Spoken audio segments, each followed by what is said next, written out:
Coaching in Session. Your exclusive destination for unparalleled personal and professional growth. With your host, Michael Rearden. Whether you choose to live within limits or break free, your mindset journey begins here. Have you ever taken a step back and looked at all of the resolutions you have had in your previous years, from maybe when you were young and your parents told you for the first time that, hey, you should make New Year's resolutions and you should commit yourself to them. However, as we were progressing those years, every year, we may have been able to accomplish some of them or part of them, or maybe none at all. And then maybe some years we succeeded wildly, maybe even more than what our resolutions were. But the issue is not so much of are we having resolutions, but what resolutions actually mean.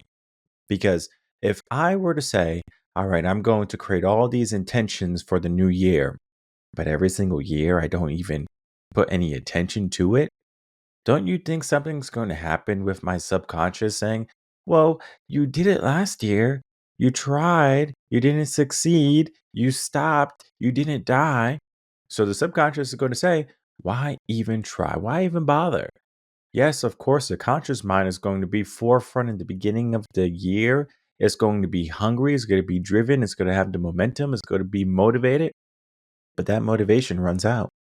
So if we understand clearly that the aspect of resolutions and why they fail is because we are not changing. So if we had to look at how to change, we would have to take a look at this blog that I wrote, Why Most Resolutions Fail and How to Succeed Anyway. In this article, you're going to learn exactly what has been going on in the minds of many of the people who have started resolutions and have failed every single year. Almost like a guarantee that you will start something and not finish. Imagine if you hired a builder to build your home and they're all gung-ho about it. Hey, I'm going to build your home for you. And they get the foundation in, they get the framing in, and all of a sudden, boom, they're gone. They didn't even put up the drywall. They didn't even wire the house. You have some plumbing, but it's not going to pass inspection. So you have all of these problems with this home, yet you need a home to live in. In the same regards, you need to have a life to focus on. So if you're not focusing on life, the world is going to give you whatever life it wants.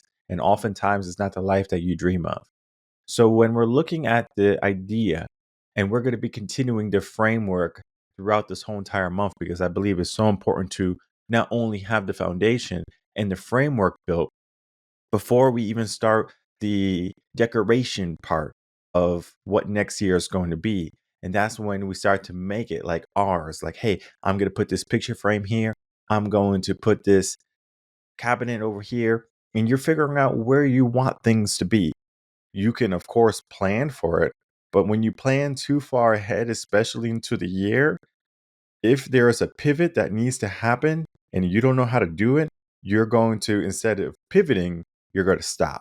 So it's important that we are pragmatic with our changing and we're pragmatic with what is happening. We're super flexible with everything that is happening. We're treating it like fun. We're treating it like a new fresh breath of air. And this is how we need to progress. If we are just going to be stagnant, we're going to become stale at one point and we're going to stagnate. So we are looking at a couple of things in this article. We are going to have a lot of good examples, but we are going to get to the framework in just a minute. But I think when we're looking at this article, there's going to be a couple of takeaways. Number one, you're going to understand why resolutions fail without strategy. The reason why you would give yourself to be more confident, this idea to be more confident or to lose weight or to save some more money. But the reality is you never really truly address the root cause, the habits, the beliefs that keep you stuck. You're staying there. One of the reasons why I'm a mindset coach is because it starts with the mindset. Because if we can start to change your mindset into thinking of, hey, I'm this person, you become that person. Imagine if you do all the work, you do all the cosmetic stuff, and you still have the same interior. Let me put it into perspective for you.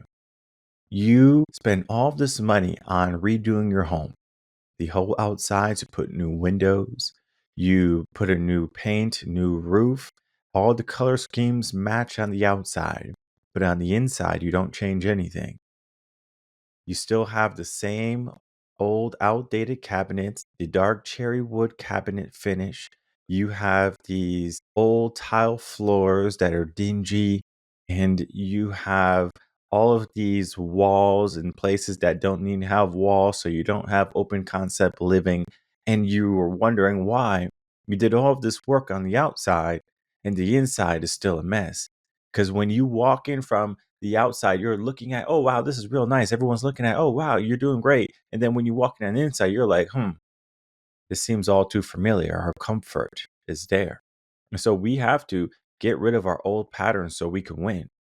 Now, this is all going to lead to us focusing on our identity because our identity is given to us at an early age. We learn, I'm talking about around 3 to 7, we're building our identity. Of course, your identity is going to be solidified around 7 more so than the earlier years. And then it's going to manipulate and it's going to restructure as you are going through your teen years and then in your early adult years and then your late 20s typically. And some people have midlife crises. And so around 40. So there's going to be different times when you might shift your identity. But then again, why do you have to focus on who you are? Why do you have to focus on your identity? The reason is because we are not just looking for the outcome. We can always say, hey, if I were successful, I would have $1 billion business. I would have a relationship where they love me and my kids run up to me and everyone's respectful. This is all nice and everything. But do you believe that that life is even possible? Some people, they think of the grandiose life and they just make it so far fetched. As much as they will love for that life to happen, there's something inside their mind, the subconscious is the whisper that says, yeah, that's not going to happen, buddy. No, it's not going to happen, sweetheart. As much as I know you want this for yourself, it's not going to happen. It's not realistic, right? Where in the past have you provided enough evidence to say that this is going to happen? So, what continues to happen is that people are just not disciplined. They are broken. They feel like they're unworthy. Guess what they do? They sabotage any levels of success that they can have because our identity is frail. It's not focused. It's not, hey, I want to become this person. I'm doing the things to become this person because maybe you said that last year and you didn't do it. So now you have an obstacle. And I know when I'm working with individuals and they have these obstacles and they have these little voices in their head, I go, hey, hey, hey, that voice is not helpful right now. Okay. Listen to my voice. And when we focus on what I'm saying, because I'm hearing what you want, and now I'm just going to reconfirm it with you, and we make sure that we're doing the things to make sure it becomes reality. Some people, they will give themselves this idea of transformation, but they don't want to do the work. Imagine that you wanted to do something, but nothing changed. I want to lose some weight, but you keep on eating hamburgers and hot dogs and Doritos. Now, what did you change? Oh, I ate less hamburgers. Okay, that's a start, maybe. But the reality is, you have to do something big for transformation.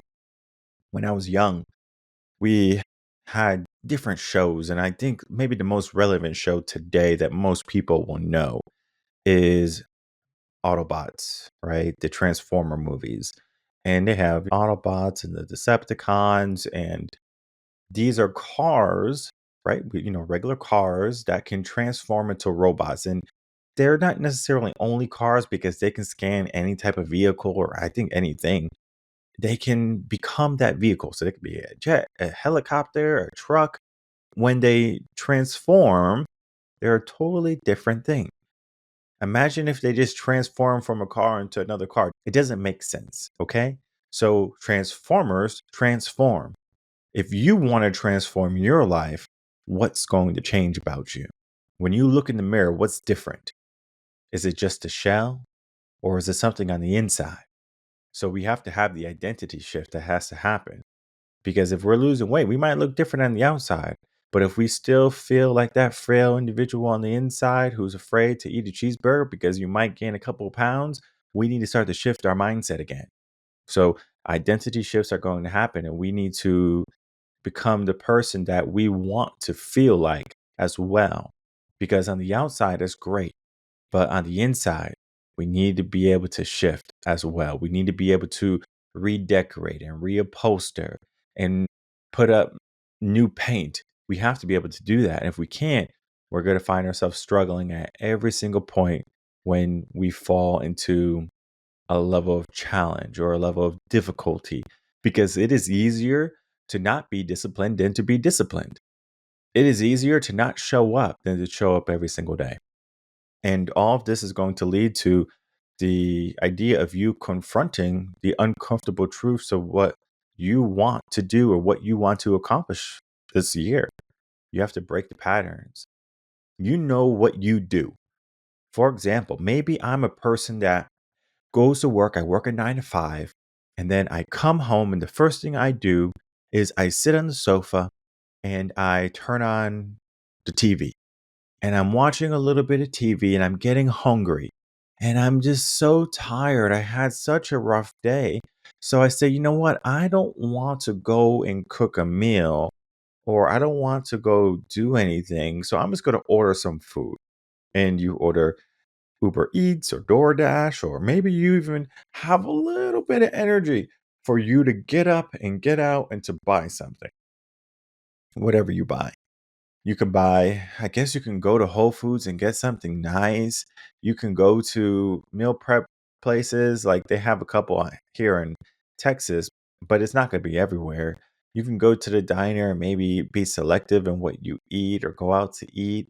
But again, most people don't want to be bothered with all of this nonsense. They just want something quick so they can continue with their series or their show that they started. So the pattern that they started is harder to break if you are going to keep on doing it religiously. So if you do something over and over again, the only thing you have to do is disrupt the pattern. So what I would do if I was a person who was coming again from a 9 to 5, I'm tired, I come home and the first thing I do is turn on the TV, I would take out the batteries from the remote. I know this seems crazy. I would take the batteries from the remote and I would put the batteries in different rooms of my home in like drawers. And I also have a battery bank or like battery drawer of all batteries. So I can even just go to one location. But I'm going to make it very difficult for myself because I have like a little bit of OCD when it comes to using a new battery with an old battery. I used to do it when I was young with the Game Boys because that was the only way you can get the Game Boys to work because you needed so many double A's. But now as an adult, I have plenty of double A's. I have plenty of triple A's. I have all the batteries that a person can need.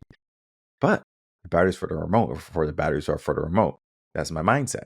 So I'm like, okay, well, I'll put the batteries in different spots. I will put the remote under the sofa, or I'll put it across the room. I'll put it away from anywhere I walk and on a typical basis. Because if I walk from the garage, I'm already into the living room, essentially. So I can just grab the remote from the mantle and sit down on the sofa. That's too easy. So I might have to go into the bathroom or something to get the remote. Or I might have to go into the kitchen to get the remote. And maybe while I'm in the kitchen, I say, you know what? I should make some food before I get hungry. And so maybe now I'm meal prepping. Maybe I'm cooking and I'm getting ready to do something. I'm just shifting what I can do. Now, of course, it's going to be different for everyone. I'm not saying that that's what you do in order to make change. You need to figure out your patterns and figure out what you want to do to break them. Because maybe you're a person who wants to watch TV still, but maybe you're a person that wants to cook more. So we figure out how to get ourselves to do the new things that we want to do so we can break the old patterns, the things that we weren't doing. So if we weren't meal prepping, the new pattern is that we are going to meal prep. So we're breaking the pattern of not cooking versus the pattern of cooking. So we have to be very honest with ourselves. We have to be willing to hold ourselves accountable. If you're not holding yourself accountable for the things that need to be changing, you're going to repeat the cycles again and again. So you have to say, I want this and I'm going to do it, right? I even like to give myself consequences. And this is, again, you need to have a strong mindset, all right? There was a bodybuilder long time ago. probably, 10, 15 years ago, where he said something along the lines, if I can't do something or if I don't do something, I have to eat a can of cat food or dog food or whichever type of food it was. I don't know if you ever opened up a can of dog food or cat food, but it doesn't smell that enticing. So he one day failed and he had to eat this dog food and this cat food. He didn't go, yum, I love this cat food and this dog food. He said, never again. I'm not going to make that same mistake again. And it was enough for his self to say, I'm not doing this anymore because I don't want the consequence. Now, not everyone needs consequences, but I will tell you they are extremely helpful if you want to change. Again, as an adult, you might go with the consequences for a little bit. You might even feel as I'm not a child. Why do I need consequences? Again, we're trying to change ourselves. And sometimes it could be abrupt, sometimes it could be gradual. Everyone loves the gradual, is comfortable, but the abruptness can sometimes feel daunting. It can feel as if you are losing control of yourself, possibly. And I say, if you want to have some big changes in your life, you have to be able to do some big things and make some big moves. And sometimes having big consequences can be enough to invoke change. Now, of course, we are going to continue with this process and we're going to become more disciplined. And we have to remind ourselves that we're not going to just listen to coaching a session to get some motivation. We need to start to apply the things that we're learning here and become more disciplined. Because if I'm telling you to do something and you're only doing it because I told you to do it, it doesn't mean you're disciplined. Discipline is that you do it even if you hate it. You do it even if you're not told.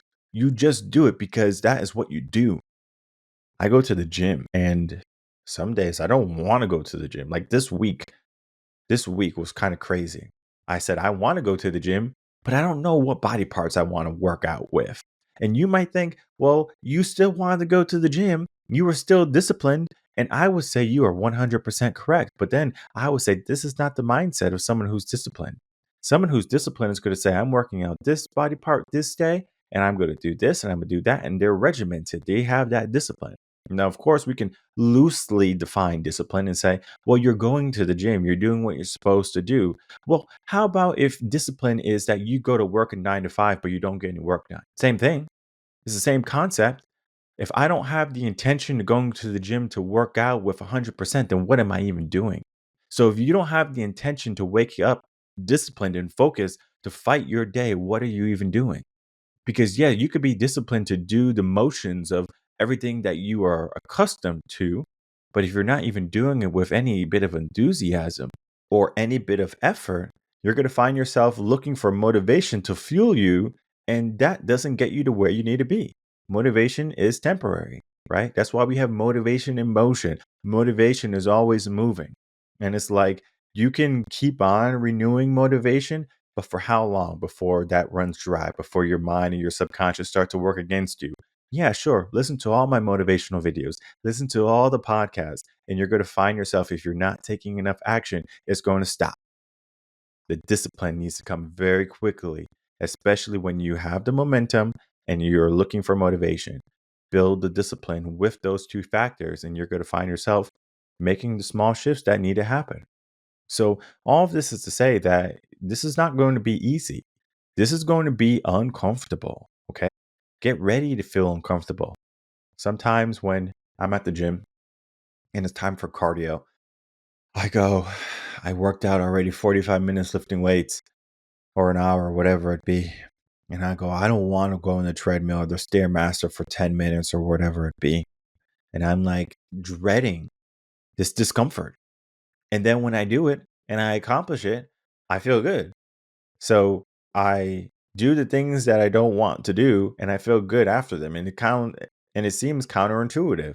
Why would I feel good doing the things that I didn't want to do that I did? Because the mind understands something. When you do something good for your body or just even yourself, it appreciates it. It's like, oh, thank you for that.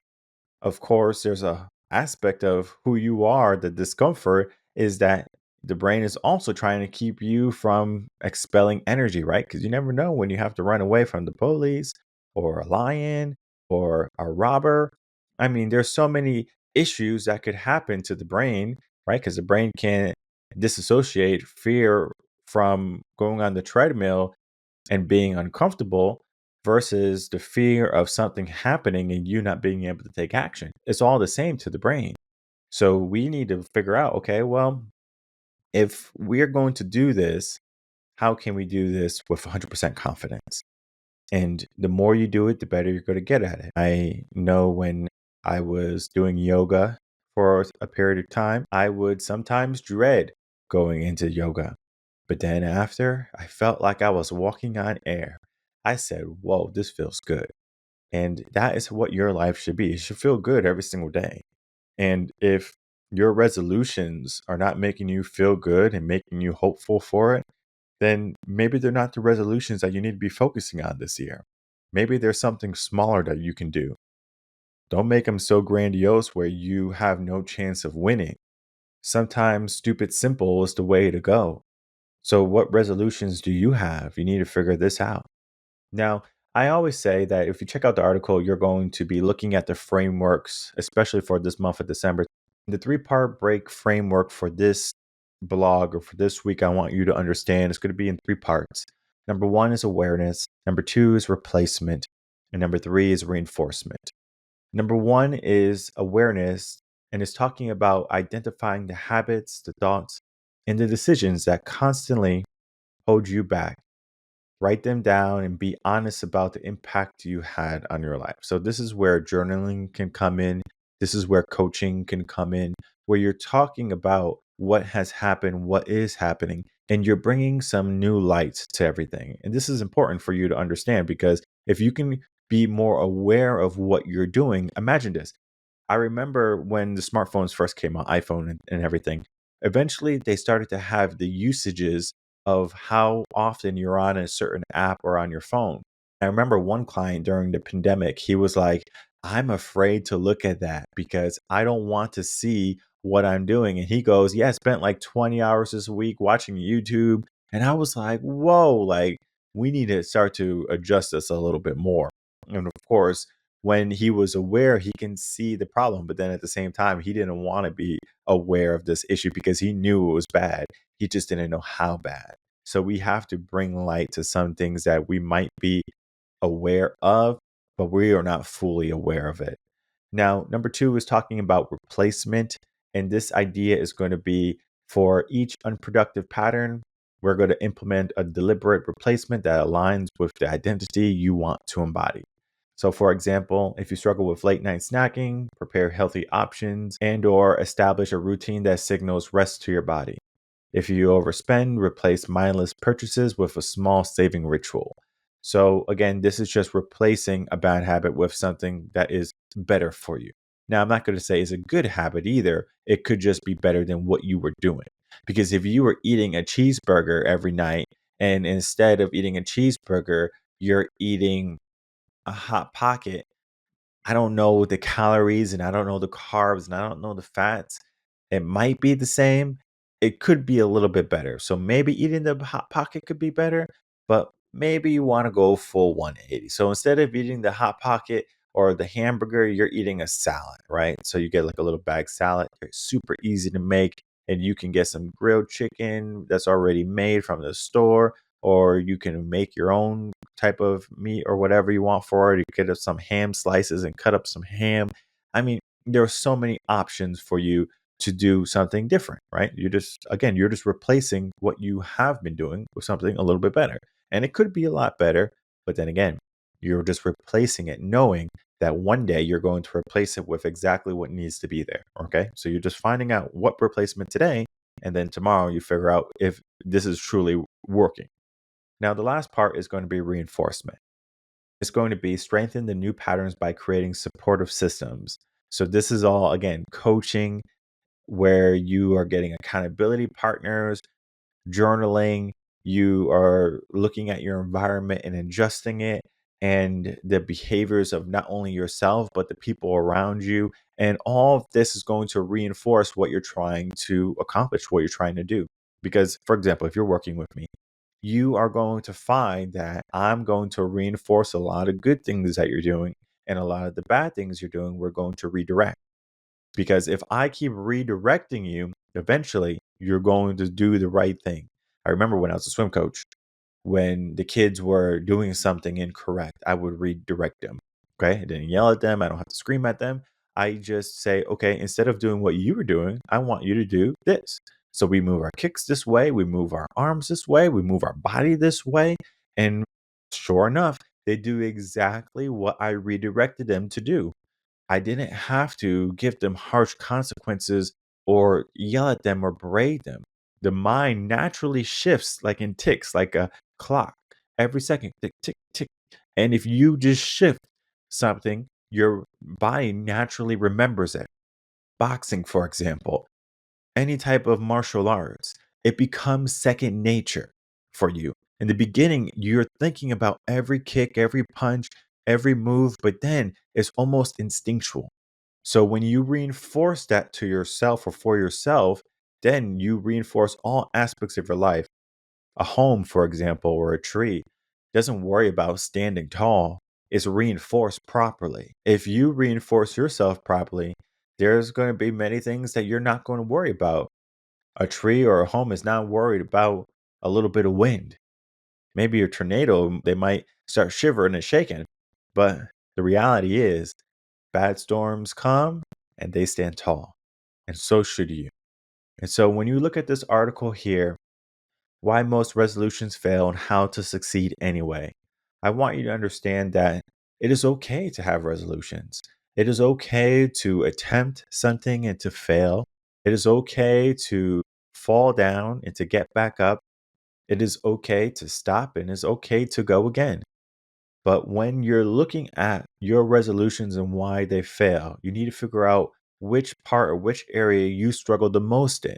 And I want you to spend the most time there. If you are a person that has tried and tried and tried and nothing seems to work, I encourage you to reach out to us, revenconcepts.com, get yourself a consultation. If a consultation is not good enough, you can sign up for coaching. But the idea is to get you in the mindset and to allow this framework to take a hold of what it needs to take a hold of in your life. Change that you're looking for, the resolutions that you aspire to accomplish this year, they're all waiting for you. So dig deep and don't let the resolutions you have this year fail.